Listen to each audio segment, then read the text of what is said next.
Jimmy K here, Metal Voice. Look at this.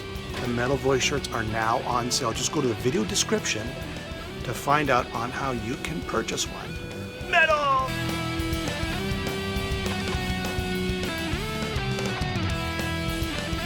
Welcome to the Metal Voice. Once again, my guest, the one, the only, Mr. Bob Kulick. What is going on, my friend? Jimmy, how are you today? I'm good. So, glad to hear your voice. Glad all is well. Thank you very much. Want to thank you for what you did for Dave Isley and I by presenting the video of India. Yep. I'm very proud of that, and I wanted to thank you for being the person who set everybody onto that. Thank you again. No problem, my friend. It was a pleasure. And some great stuff. And a nice little plug there once again. There you go. And, all righty. And everybody, don't forget, it's at Skull, right? Skull and Blackthorn, the reissues. Don't forget to pick those up too, right? Murderer's Row with Dave Isley. That's right. And don't forget to go on, Bob, you have a website? What's your website? What's your URL? It's www.bobkulickmusic.com. And for all information, please go there. For any purchases, please go there. And there you go. So let's get started today. So, a lot of things happening in your world. And I thought we'd touch base. I was like, what's going on with Bob? Got to talk to Bob. I don't know where you want to begin, but I can just throw out some topics and you could just kind of like tell me where you want to go. Well, we could just start with, I was born in Brooklyn. We did that already, didn't we? Oh, right. We covered all that. Then I moved to Las Vegas. Oh, okay. All right. So you mean like current events? How's you mean this? You mean like? Here, I'll throw out some stuff. You want some quid pro quo? Is that what you want from me? Quid pro quo? I'm going to throw out some stuff. Okay. So yesterday, you made a post on your Facebook page. I did not. Oh, I did. Don't scare everybody. That was me. You made a post on your Facebook page, and it was quite. I know, it sounds amazing that I was able to even do that. He actually wrote paragraphs, and there was like a collage on there. How did he do that? Oh my God, unbelievable! I am compelled to post these photos and share with you, especially my Kiss fans. These photos are for merchandise items currently being sold by Kiss Army Merchandise with permission from my brother Bruce. I've not given permission for this and have not been accounted to or paid for the merchandise sold bearing my name and photos with my likeness. This is copyright infringement and an indication to all of you as to where my backstabbing brother Bruce is in all of this. Disgraceful, uncalled for, in a situation that will be answered in time. The culprits, Keith LaRue, Bruce Kulick, who now is a restraining order against me, Paul Stanley, Gene Simmons, Don McGee. So, tell me about this statement. Read the rest. Please be advised that these people are dishonorable and dishonest, not like the honorable artists that I produce, like Ronnie James Dio, Lemmy. These are people who will lie, cheat, and steal just for all the almighty dollar. Shame on you all. P.S. These people are so pathetic that I have to give them $750 to start the merchandise operation, and now they refuse to pay or acknowledge me. All right, there. Now you at least you said it all, so this way it's not taken out of context. Absolutely, and you could go check it out. Yes. Yeah, nobody could say that. Well, they edited it or they did anything. That's correct. Okay. All right. Thank you for. I want to make it right. If somebody's going to hear this, they should hear the story. Sure. This is a condensed version of what has transpired. So the only way that I will contest this is through the court of public opinion, based upon my lawyer's assessment that it makes no sense to spend money chasing dishonorable people. Let me ask you more specifically. So, just so everybody understands this. Which part of that is specific? Oh, no. But let me ask, for people who are just tuning in, into this. So, you and your brother made these shirts that says Kulick Brothers, right? That's correct. Bruce came to me and he was like, since I need to be in control of everything, I've found somebody who could do a design for us, but you have to pay half. Okay. Okay, that's fine. I did that. And then this is what happened. Now you were selling these shirts at the I can conventions. sell my own shirts because I gave myself permission. Okay. Now where are they infringing? On the Kiss Army website? Where is this? Well, the photos that were taken Yeah. are from Kiss Army warehouse. Okay. Keith LaRue, who is one of Kiss's confidants, look it up. Okay. He's also in charge of some of the concert packages where he takes photos of the people who are paying an exorbitant amount of money, like an additional $6,000 to be able to stand on the stage where they're going to stand, while Keith LaRue, photographer, there's a joke, takes photos of them. This person is an arrogant person who has decided that he can do what he wants when he wants to do it. And so vis-a-vis his company, Kiss Army Warehouse, he has obtained from my brother merchandise that I didn't even have. Like, for instance, I don't even have a ball cap. I don't know when they did that. Okay. The photos, obviously, I signed some were left not to be signed, but I didn't give anybody permission to put them on Kiss Army Warehouse website and have them sold without permission from me, written permission from me with an agreement. How much are you selling these for? What is my share of what this is? Since I'm out of pocket, who is going to reimburse that amount? Simple business like a plumber or somebody doing an invoice at a dry cleaner. You had 3 pair of pants cleaned, that's X amount of dollars. I mean, it's just as simple as that, you know? It's a business. Selling a shirt like selling a car. Let me ask you this. Kulick Brothers, is that and again, I'm going to get a little bit trademark here and copyright. Trademarky. Hey, I got to warn you, I have 2 lawyers, no waiting.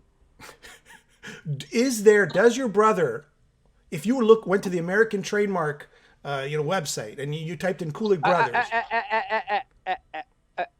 What? I'm not talking about suing anybody. I'm not talking about legal, beagle, spiegel. I have no idea.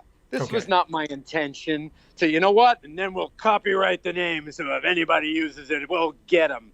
Well, it's a Gene Simmons thing, and you realize that. Excuse me, that's not me. Okay. I'm a Grammy award-winning producer. I only deal in the joy and beauty of the music. I worked with Motorhead.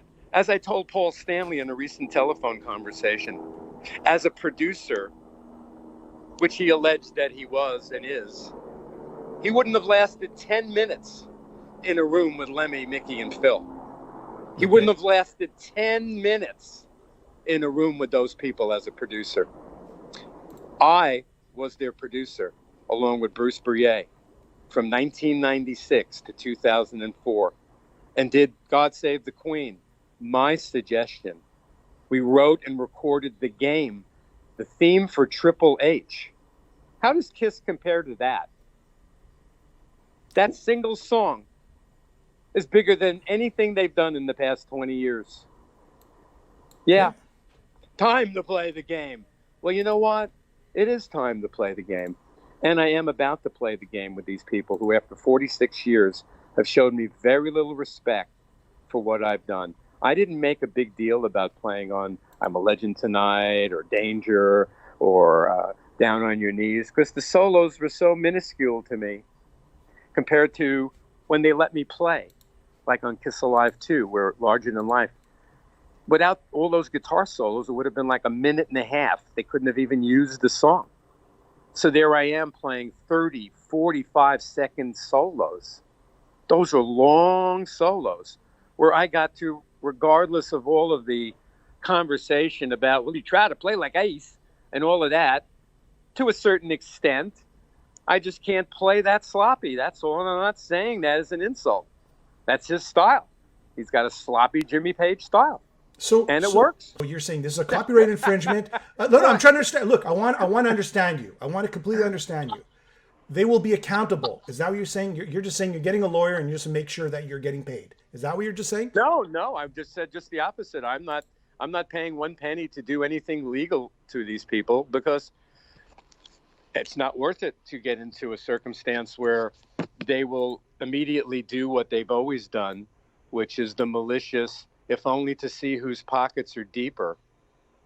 So you want to lobby? Fight That's what you're back or doing. sue. So you're basically saying I'm gonna tell it all to the media, and I'm gonna lobby my way to the money that's owed to me. Is that what you're saying?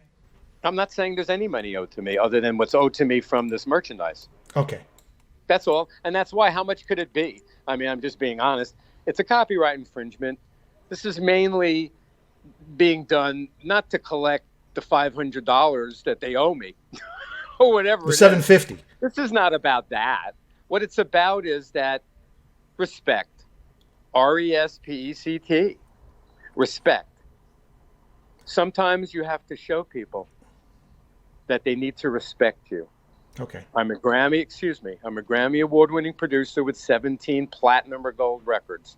I played lead guitar on a #1 hit single, Diana Ross, Why Do Fools Fall in Love?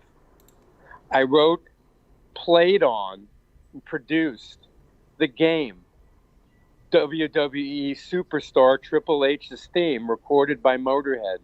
That's me on guitars. That's me on bass. Along with Dave Isley, I wrote, co-produced, and performed Sweet Victory, the song from SpongeBob SquarePants. That is a huge hit, and that is probably going to be used in a major sports event coming up. These situations that I'm talking about, somebody stealing my ball caps and my t-shirts, pale in comparison to the positivity of the music from my life that is now being acknowledged, paid for, and used again. Why? Because I'm the person who's capable of making magic. Now, I know a lot of people are going to go, wow, what an egotistical person this is. Well, let me explain what being an artist is to all of your listeners. It's an ugly combination of ego and insecurity. We are all insecure. What are they going to think? Is this good enough? Especially as a producer, my responsibility to a band like Motorhead. Is this the guitar solo? Yeah, it is. Is this the vocal? Let's listen again, but I say yes. My opinion. That's what people paid me for, like Lemmy, my friend. Mm-hmm. So I knew him, may he rest in peace, for 30 years, maybe a little longer. Met him on stage when I played with Meatloaf. We played on the same bill, Monsters of Rock, 1983 or 4. Motorhead played. He got up on stage and did the rock and roll jam at the end, and we became friends after that. And then he came to my studio, and we did all that serious work, Jumpin' Jack Flash, the cover songs that wound up being singles, like God Save the Queen, which was done as a B-side, which then became a single because it was so great. And then there was Whiplash, the song that I produced that won the Grammy for Motorhead, doing Whiplash, Metallica's song. Yep. The last line on the song is the amazingly plaintive, unbelievably dished out, Whiplash, motherfucker. That's Lemmy's last line on there, and that won the Grammy. You know who we beat? Killswitch Engage and Slipknot and all of those bands. You know why? Because it had the magic. Like Sweet Victory. Yep. Like The Game. It had the magic. Like the songs that I played on for Kiss. That had the magic. Those songs had the magic. Absolutely. Just listen to them. Absolutely. Just listen to them. 24 songs, including Paul's record. Listen to some of those solos. Yeah. Ain't Quite Right. That ain't Kiss. That's nothing like what Kiss. Nobody would ever play that. My brother, Ace Frehley, Vinnie Vincent, Mark St. John, none of them could even get near playing some of the stuff I played on Paul's record. Wow, isn't he egotistical? No, I don't consider myself to be, a guitar player competing with all the other guitar players. I'm a record producer. I also happen to play guitar. That's right. And a songwriter. Guitar is only one of the things that I do. But the fact is, I'm fucking damn good at it. Hey, there's one thing you said. And actually, there's something in your statement that I really need to address. your brother, now has a restraining order against me. What's going on there? Well, in an effort to mend the fences, bury the hatchet, whatever you want to call it, from a bad and ugly situation that he precipitated last year by disrespecting me and taking my name off of a contract that was offered to us for the Kiss cruise of last year. Yeah. After our successful Kiss cruise the year before, my brother was totally intimidated by the fact that, as I said to him, "Hallelujah, Bruce. It's taken all this time, but we finally found our band. Here's the band to conquer the world with." We blew Kiss off the stage. No rehearsal. No sound check. No spare guitars. No roadies. No nothing. No nothing. But pure talent. The band that I put together. Brent Fitz and Todd Kearns. My brother was shaking in his shoes. "We're going to have to ask Paul to pay for other people to come and play with us?" I'm like, "Yeah, because we deserve to have our own band. We're stars. You're a star, Bruce. Act like it." But he has no balls at all. So I had to go and set that up so that Paul and Gene would have to pay 2 other performers to come and be our band. And then we were listed as Kiss Confidential down there with the people who were on the panel. Nothing wrong with that. We did do a panel, but we also played. Nobody knew what we were going to play. They didn't even have us listed as performers. Extreme and all the other bands, they were up top there above. Appearing on the cruise, blah, blah, blah. And then Kiss Confidential, Bruce Kulick, Bob Kulick. It was like, how insulting. How insulting. Set us up to fail. When are we going on? Right after them. What? Yeah. They do the Sail Away gig, and then Kulick Brothers. No rehearsal, no sound check, the guinea pigs. The first band to play on the cruise with electric instruments. Kiss only played acoustically. Big difference. So there's everybody crowded in.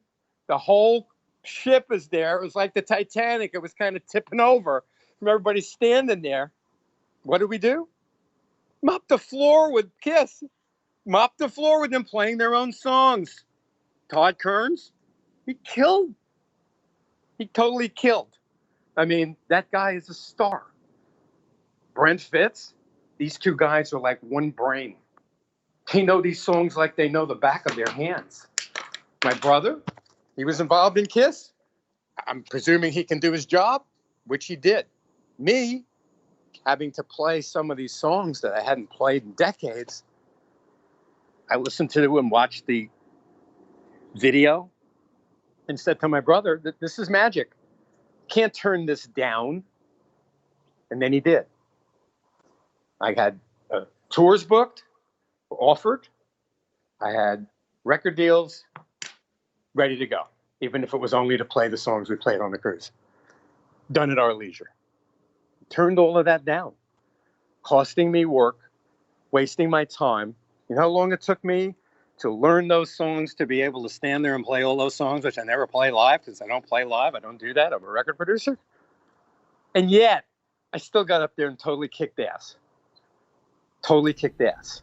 Just playing a devil's advocate, did your brother agree to all these show dates, or is it something you assumed, or what happened there? Well, he was just, he basically did what I would have done. Show me. Really? This is real? Show me. So I was just like, okay. And I had a representative from Europe call and have a meeting with Bruce and his wife. And Bruce was just like, good luck helping Bob. I really can't be involved because I have my Grand Funk gig, which they only do select dates. And it would have been possible, just like he was able to arrange the time to be able to do the cruise without it being any conflict of interest with his main gig, Grand Funk Railroad. I would have thought he could have squeezed the Kulick Brothers band in, an exceptional band featuring 2 brothers who, even though they may not even like each other, play unbelievable together. Why? I taught him how to play. He's got the same influences that I do. His brain works like mine does. we're from the same parents. So we both share the same gift as guitar players. So who could play better with me than him? Nobody. As I told Meatloaf back in the day, when we auditioned for Meatloaf, my brother and I auditioned, they wanted me. They knew I had played with Alice Cooper, that I'd had experience. They didn't think my brother was that great.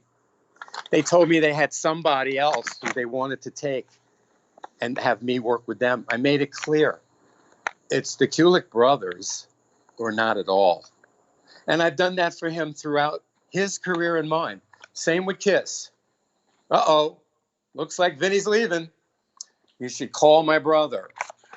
Gene, he's got a mustache. Me, he can shave. So it only took them another year or so to get around to Bruce. Paul Stanley calling me while I'm in London with Meatloaf. Do you have your brother's number? Yeah. We're thinking about having him come and fill in for Mark. Oh, really? Fill in for Mark, huh? Why didn't you just hire him like I told you? He should be in the band. What are you doing? Well, blah, blah, blah, blah, blah. And then it wound up happening anyway. Who got him that gig? Me. And the fact that his talent was like mine. Somebody who could really play. Somebody who really had a feel for it. So, I'm insulted and hurt that after all that I've done for my brother, that he's selling merchandise with my name on it without paying me and not talking to me and then getting a restraining order because he doesn't want to hear the truth of me calling or texting him or emailing him. Hey, no matter what, we're brothers. You're the only brother I have. There's nobody left in my family.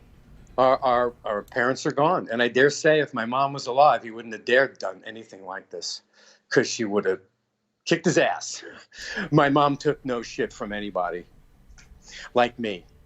Not going to take shit from anybody. Sounds like you're really disappointed. It sounds like you're really hurt and disappointed with your brother. He just didn't have your back. I'm over it. You know what? People showed their true colors. He's an ingrate. I did everything for him. And he never returned the favor. All those records that I produced, I always made sure that I hired Bruce to play so we could have a good time and relive those moments when we were kids and we just play out of sheer love. Just being able to jam and listen to W.A.S.P play and me show him some of the licks or him figuring out something and showing me. It was a great time before he was kissed, before he was blessed with being in this band. Blessed? I'm not sure I would say blessed any longer. Well, he's not part of the band anymore, but he's part of the family, I guess. Is that what it is? Well, I believe in a circumstance where he believes that as long as he's in favor, this is like a medieval kingdom. You got the king and the queen and the court and all of that. I'm not saying Gene or Paul are queens. I'm just saying it's like that, and people, Bruce is sort of like a lord or something like that. And so he's still in communication with them and still checks with them that, is it okay if I do this, that, or the other thing? Then they may call upon him to come in and play a bass on something or whatever it is. It's kind of a loose-ish relationship where he feels that there's still money to be milked from these people and that he's not going to miss any of it. That's basically what it is. Yeah. What's your beef with Paul Stanley and Gene Simmons? Beef. Well, I don't eat beef. I don't eat red meat at all. Actually, I'm more of a vegetarian now than I've ever been. So what's your carrot with them? And I urge people to not eat red meat. It's not good for you, especially if you're eating McDonald's and all of that. You're killing yourselves. All right. So now for our back from our commercial sponsor, Beyond Beef sponsor.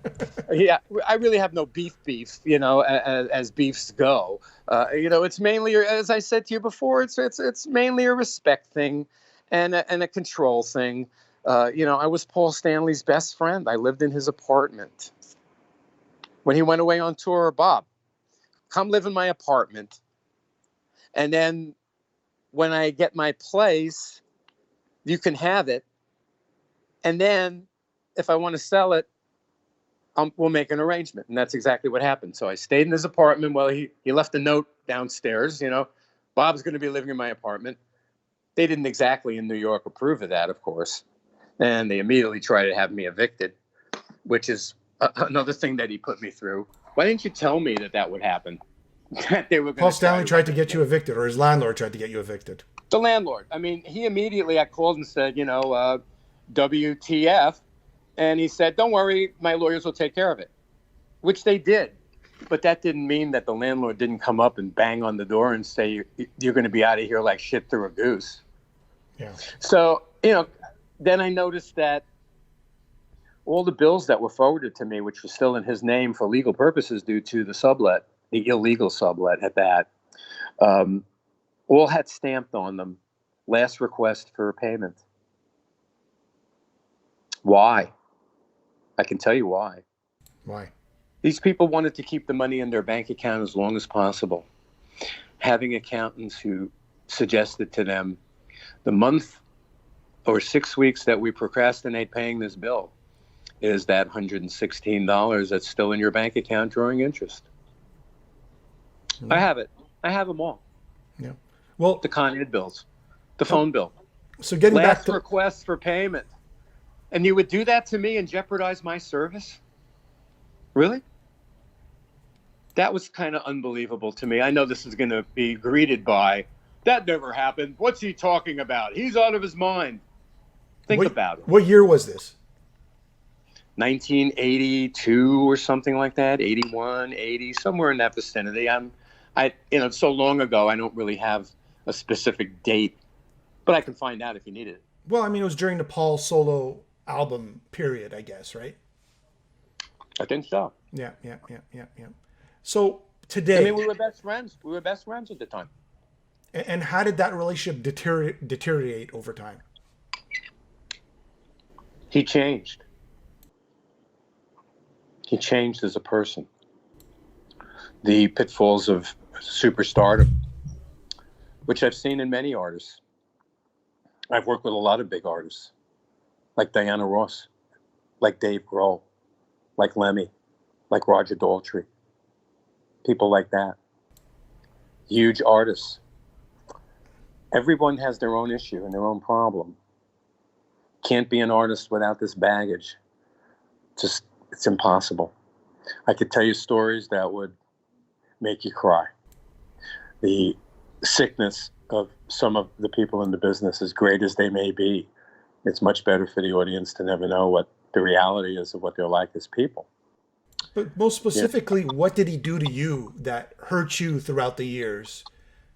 Right? Or just overall. Paul and Gene's lack of respect. Give me an example of respect. Okay.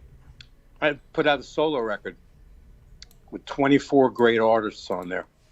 Mm-hmm. Neither would listen to it. Paul can't listen to anything anybody else does. It's too intimidating for him. His ego and narcissism will not allow for it. You know how insulting that is? Just listen to one song. I can't. I won't. No acknowledgement. I won a Grammy. Hey, Gene. He's sitting there at Lemmy's funeral in the front row. I'm giving a eulogy. Why are you sitting here? Why are you sitting here after all of the bad things you always said to me about Lemmy? Why are you sitting here? Hypocrite. A hypocrite.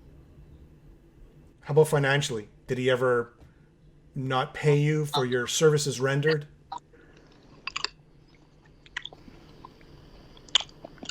It was never about the money for me. Okay, fair enough. Because they were never generous enough to do the right thing. My friend was Elton John's sound man for 25 years. Mm-hmm. Clive Franks. Elton bought him in order of succession a car, a house, and a yacht. He was the sound man for 25 years for Elton John. I was paid double scale for Kiss Alive 2, essentially $600 for 3 hours. Didn't take me 3 hours to play that stuff. I'm not somebody who sat there looking at the clock. If you can make this last longer, you'll make an extra $600. That's not me. I'm a player, a real musician, a real musician. Yeah, it was about the music. Did they ever say thank you? No, never. So And yeah. the honorable person, when Paul said to me, Bob, you can't tell anybody you played on these songs. I know. Well, I'm not going to tell anybody. That couldn't happen now. Would have walked right out the door with the video on my camera phone and posted it, and 100 million people would know that I was playing guitar solos on Kiss Alive 2, Larger Than Life, All American Man, etc., and then Kiss Killers, Down on Your Knees, Partners in Crime, Nowhere to Run, Danger on Creatures of the Night. I didn't make a fuss. I didn't run around telling people that was me. Show me some respect is all I ask from them. Bob, Don't put me underneath the Kiss Confidential when I'm doing you a favor and playing your songs on your cruise. It's insulting at best. So I ate their insults because I love the audience. That's right. So no matter what you write about me online and all this, oh, he's just this or that or the other thing, he's just a session player and all of that. All I can say in my old New York voice is, you know nothing. You know nothing. Bob, just to clarify, it was $600 an hour, right, to play on Alive? $600 for 3 hours. For 3 Double hours. scale. 1970, whatever it was, right? 78, 79, I can't remember. Yep. Yeah, it's a lot. Actually, it would be like $2,000 today, I guess. Maybe. Yep. About. Yep. Exactly. Was that the same going rate off of Killers and Unmasked? Or was it the same rate on his solo album? Solo album, because I spent so much time, I think I actually got a decent amount of money, but not in comparison to what one would consider decent based upon reality of sales and services rendered. You know, Paul's record, I saw all the reviews. Wow, this lead guitar player sure makes a difference. Sounds like Kiss, only with a better lead guitar player. Critically acclaimed. I didn't write that. It's like, you know, somebody else's opinion. Like, he sucked. Somebody's opinion. In this case, the opinion was unanimous. And when we did Paul's tour, Bruce and Eric Carr were threatened. They felt threatened. That's how tenuous a circumstance it was, that even my brother, are you trying to steal my gig? What are you talking about, Bruce? This is just Paul's solo tour. It's 1989. What are we talking about? Yet, it freaked him out. It freaked out Eric Carr as well. Why? That band was an incredible band. Eric Singer on drums, me on guitar, Gary Corbin on keyboards, and Dennis St. James on bass. Vocally, Gary and Dennis made it easy for Paul. They sounded like Paul.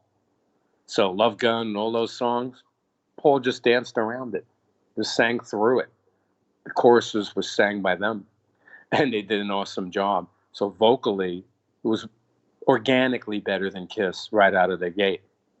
And then instrumentally, Eric on drums, me and Gary, I thought we totally kicked the band's ass. What did Ace think of you? You know, after the Alive 2 was done. I mean, what do you think? Oh, what was his thoughts? I mean, did he care? Or he was just too wasted to care at the time? I don't know. You'd have to ask him. I mean, we talked. What vibe did you get from him? Like, was it friendly, courteous, or, you know? Well, again, the old story that I've told a million times. He was at the studio the couple of days that I was there with Electric Lady. He was in the lounge watching TV on the floor. So I came in to say goodbye, and he was like, "Hey, Curly, how was I?" Ace. And I looked at him. It's a great answer. I can't believe you just said that. And I just said, "It's a great answer." I just know. I said it was the best you ever played. Even better. What a great. Yep. And up to that point, one could say that it certainly was the best he ever played. He could never play that. It was not his style, not his. So, okay. So Whatever. Paul, you want that respect. You want that credibility.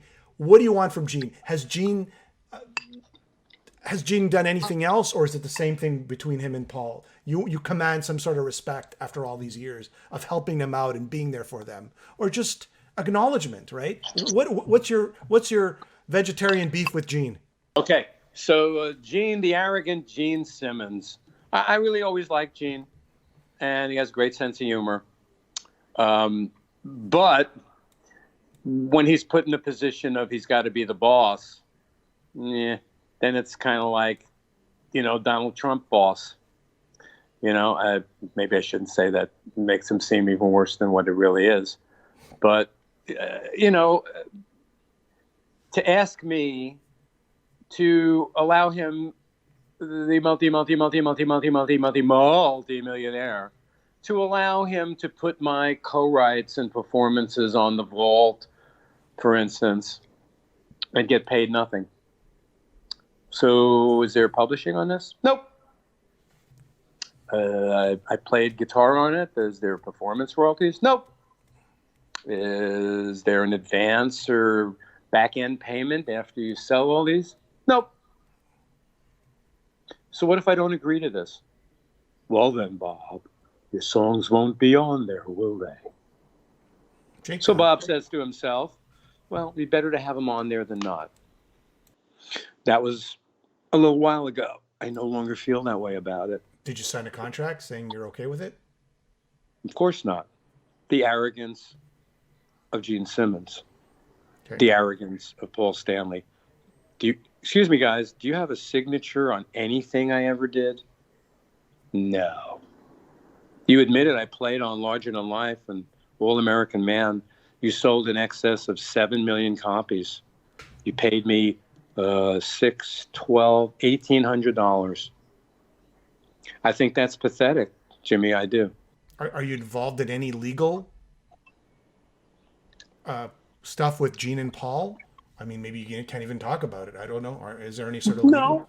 No. Okay. No. All right. No. What? Okay, so here's the big question now. And you ready for this? I'm going to give you the big question. What can Gene and Paul do to fix all this? What would you like them to do? If it was a perfect scenario, perfect world, what would you like Paul and Gene to do to fix all of this? As a businessman, forget about my personal feelings. Okay. I would immediately say to them, I'm a Grammy award-winning producer. Here's what we're going to do. You're going to come to the studio and we're going to write a song called End of the Road. It's the end of the road. I can think of 100 versions of what I'm hearing. Let's put something together. In your case, almost anything will do.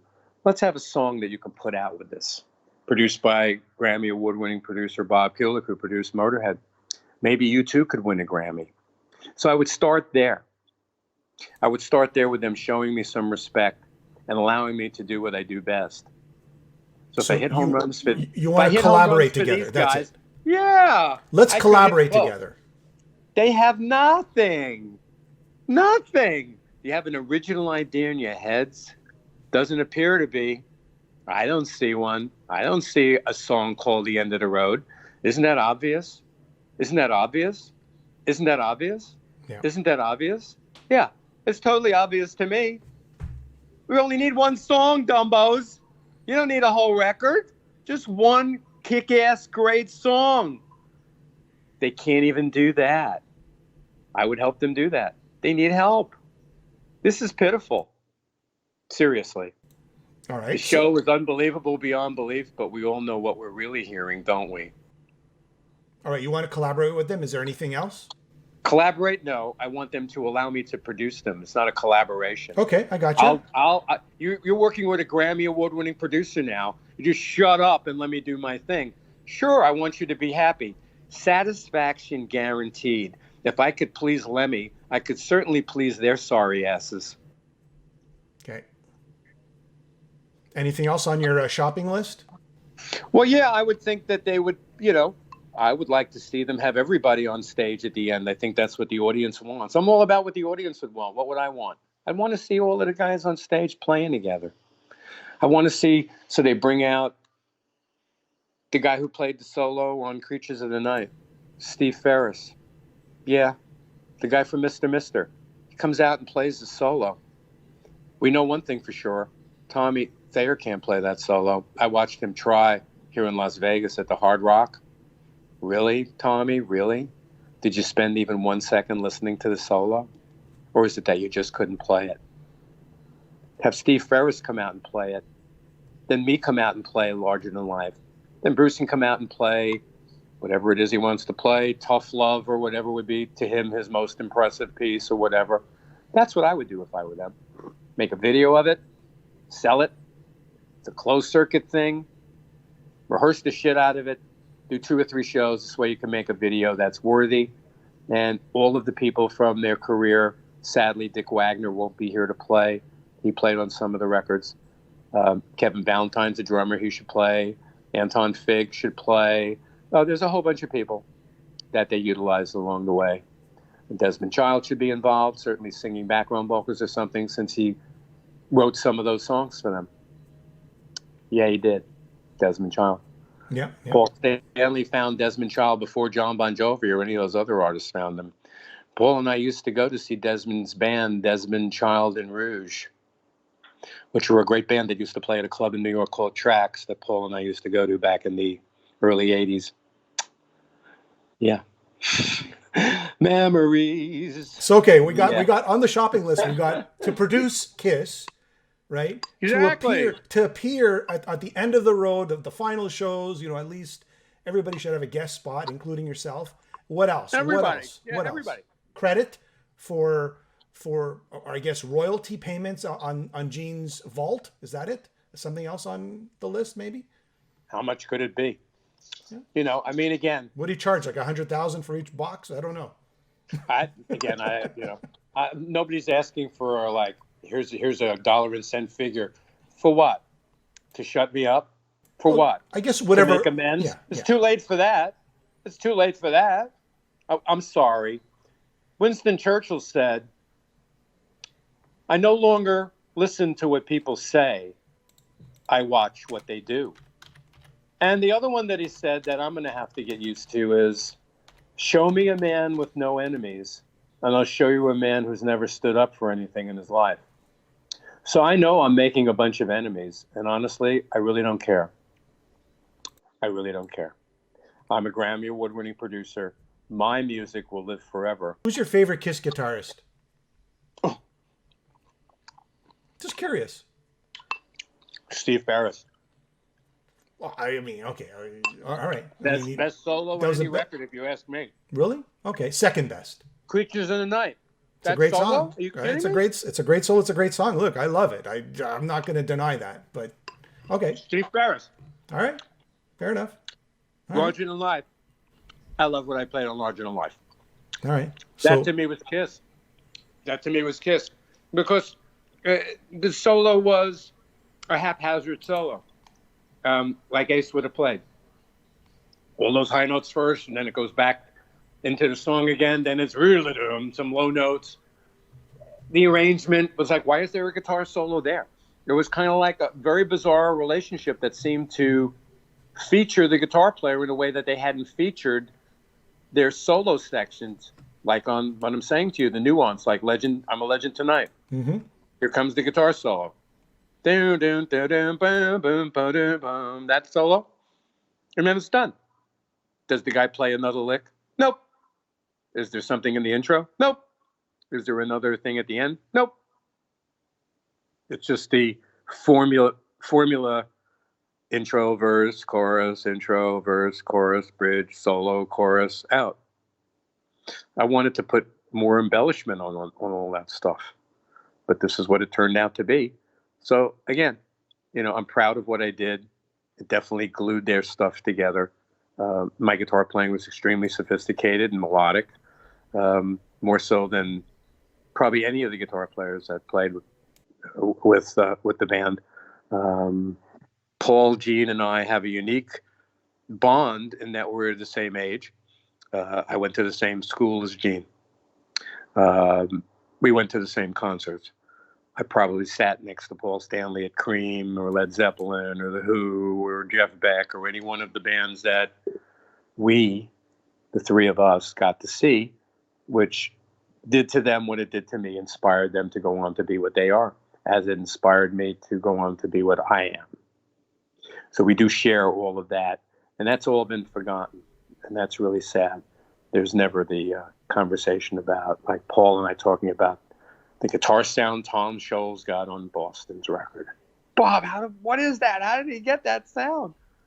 I don't know, but it's ridiculous. And then went to see him play, and they couldn't play the songs like they were on the record. They hadn't figured out how to do that yet. And we both sat there looking at each other like, studio versus live. So I mean, there's so many moments of fun and great times that I had with them, and yet now it's turned into this, and it's just sad. Let me ask you this: why now? Like, has it just been building up? Was there something? Is it the restraining order of your brother? Why now have you just sort of gone public with this? I know you were on Mitch's show. I know Mitch. We're friends.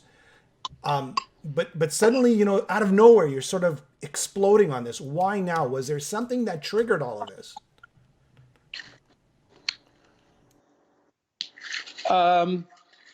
Yeah, they wanted to pick a fight with me. Who? Paul and Gene. So they said something, or they wrote something? They did stuff. I'll give you an example. So, of course, this is all hearsay. Okay. Any lawyer will tell you this is hearsay. But this is what happened, Mm-hmm. in effect, one way or the other. I had been booked to play Cruise Fest, the pre-Kiss cruise party in Miami right before the cruise. I was supposed to play with Big Rock Show, Matt Starr and Phil Souse and Ryan Cook. And I'm sure they'll deny this. But what I was told by the promoter was that the band contacted the promoter and told him that the word had come down from G&P that if they played with me, they would not be playing with Gene or Ace ever again. Now, to me, that's really petty. You're really scared of me that much that you don't want me to play 4 songs I was going to play. Move On from Paul's record, which has huge guitar solos in there, which I felt like, okay, let's revisit that. Great opening tune. Then move to Legend Tonight. Me feeling like a legend tonight, And then we were going to do Naked City, the song that I wrote with Gene and Pepe Castro from Balance. And close with All American Man. Those were the 4 songs. I figured I could easily get through those 4 songs. Those guys are great musicians. I'd even asked Matt Starr to play on my Christmas record. So next thing you know, I'm not playing. But having to hear somebody say to me, I came all the way from Chile to hear you play. Why are you not playing? How do you think that made me feel? I can tell you, it made me angry. Because it should be all about the audience and all about the fans. That's what it always is for me. Like Lemmy. Nobody's asking about the money. You're asking about the fans. So you deny the fans that flew all the way there from seeing me play? Really? I asked the promoter, put it in writing for me. Of course you wouldn't do it.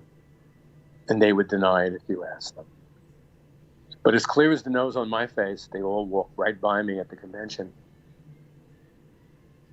Not a word. What would I say to them? I have no respect for you. You have no respect for yourself. You let people tell you what to do. Like Lemmy, I'm a pirate. Lemmy was a pirate.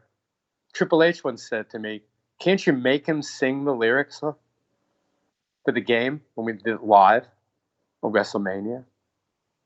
I said, you can't make Lemmy do anything. Well, I'm like that too. You can't make me do anything. Neener, neener, neener. That's the kind of person I am. I'm still 12 years old. Yeah. So I have to admit that. there's that part of me that's like, you're not telling me what to do.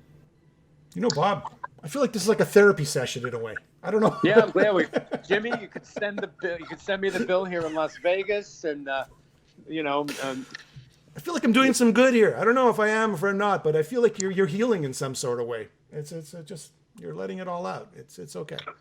Okay, I'm going to summarize right now, and then you're going to do some plugs. Number one, your brother. Hey, buddy, let's get some merch sales, right? Let's see the numbers. You want to know that. You want to know what the numbers are. You want to know if your guys are making any money, and you just want to respectfully have what is owed to you in regards to the Kiss Army merch. Correct? correct. Okay. Number two, end of the road tour. Invite Bob. Invite the other members of the Kiss Army or the Kiss family up on stage. Correct? Yeah, again, all of the people, that were involved, as I had mentioned before, all the drummers that were involved and other guitar players that may have been involved, Steve Ferris, as I has mentioned, and the others.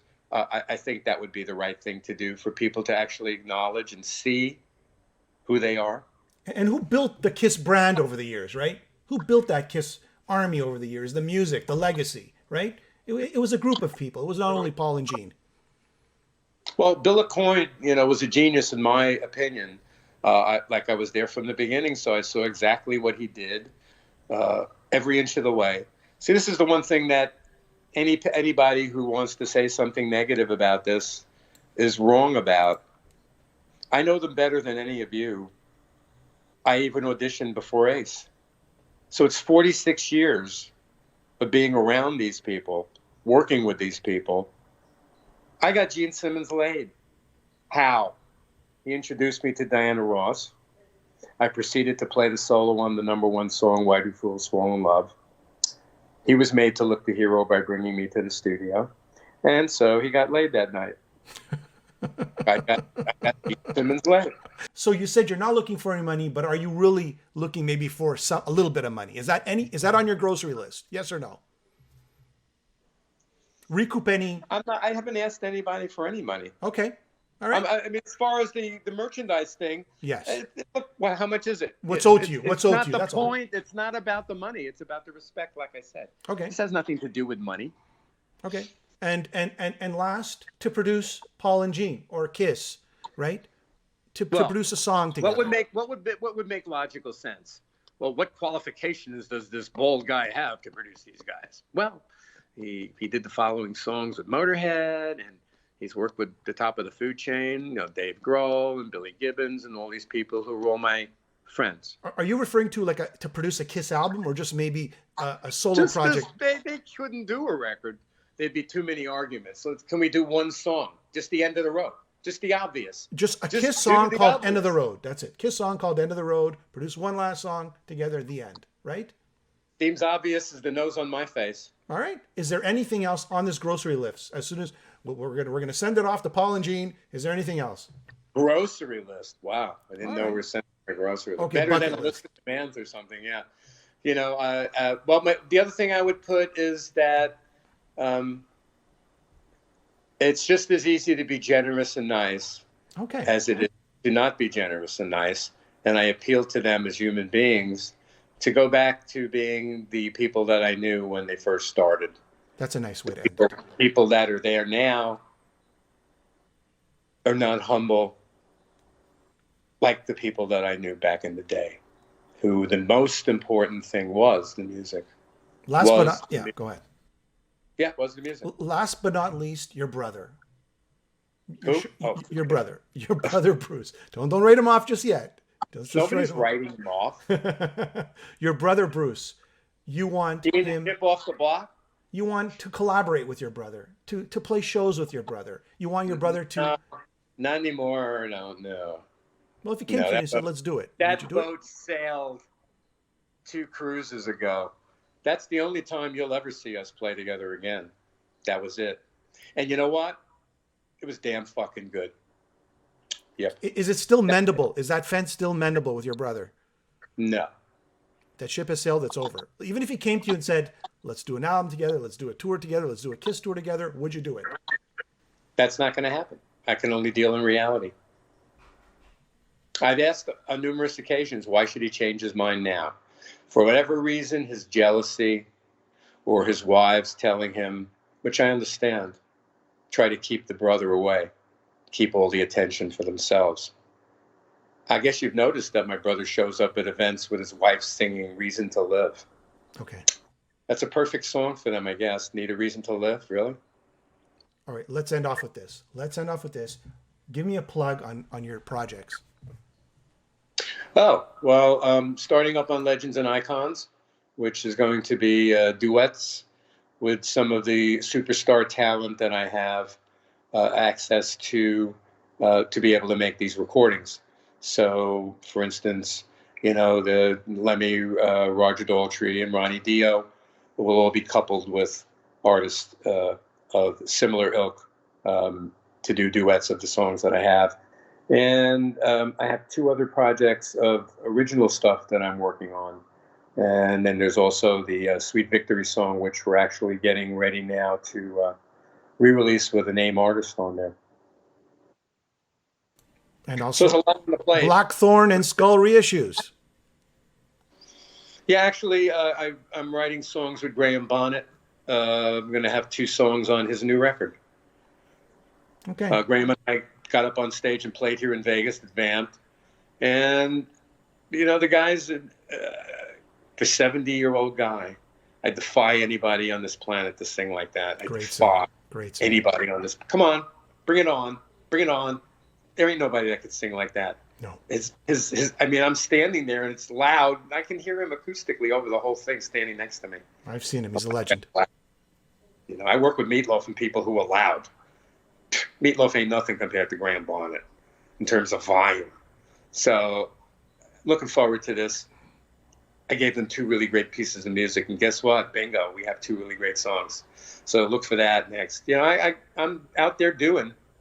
It's just as a producer, it's not as visible as playing in a band, and I think that's the issue for me for my whole career is that I work with everybody, not just one band.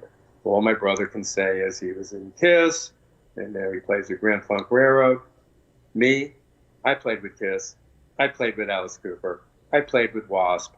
I played with Lou Reed.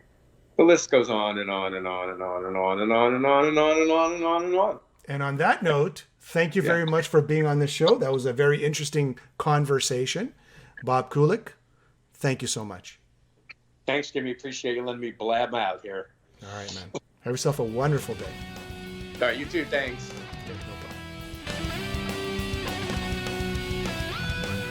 Say farewell to the future. Get ready for the ride. With your